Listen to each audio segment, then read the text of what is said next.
The evening was meant to be a warm, joyful gathering around the dinner table. My wife had called her parents and siblings to our home, and I anticipated a simple, pleasant family meal. The aroma of food wafted through the room, and bursts of laughter created a light-hearted atmosphere. For a fleeting moment, I felt at ease, unaware of the storm she had planned. Halfway through the meal, she set her fork down with purpose and cleared her throat, drawing every eye to her. I expected a cheerful toast or a playful remark, but instead, she launched into a detailed catalog of every misstep I'd ever made in our marriage. She listed my failures, forgetting special dates, staying late at work, picking up the wrong items at the store, or leaving dishes unwashed.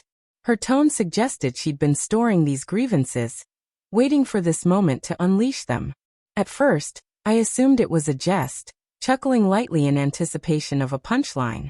But her words grew sharper, her voice colder, and it became clear this was no joke. I noticed her mother squirming in her seat, her siblings casting uneasy glances. Yet she pressed on, relishing the attention as if proving a point to her family.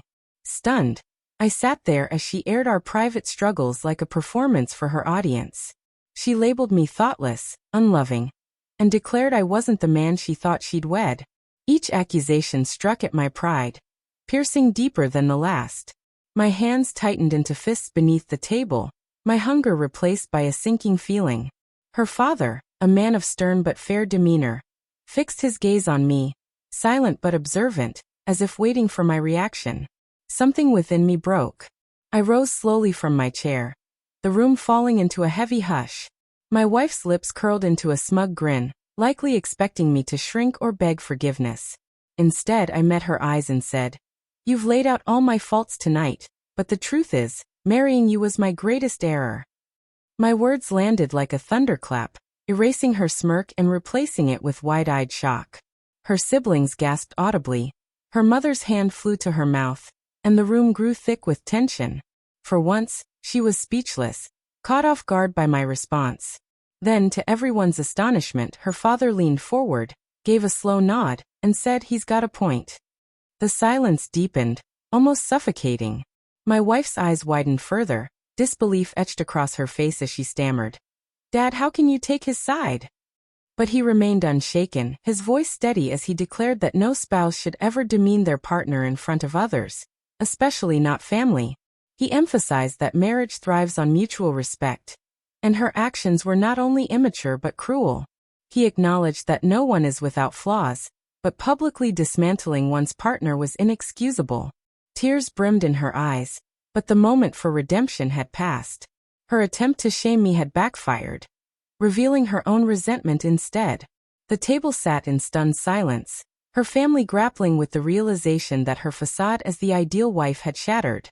I slid my chair back and excused myself, feeling no need to linger or argue further. My words, backed by her father's unexpected support, had said enough. I stepped out of the house, leaving the meal unfinished and the room frozen in shock. That night, a truth crystallized within me. Love without respect is hollow. She thought she could diminish me in front of her family, but instead, she lost the admiration she so desperately sought. My anger faded, replaced by a sense of liberation. From that moment, I no longer saw her as my partner, but as a hard-learned lesson. I realized that sometimes, the truest act of courage is to stand, speak your truth, and walk away. In the quiet of that night, I felt a weight lift from my shoulders, lighter than I'd been in years. Our story wasn't finished, but one thing was certain. Things would never return to how they once were.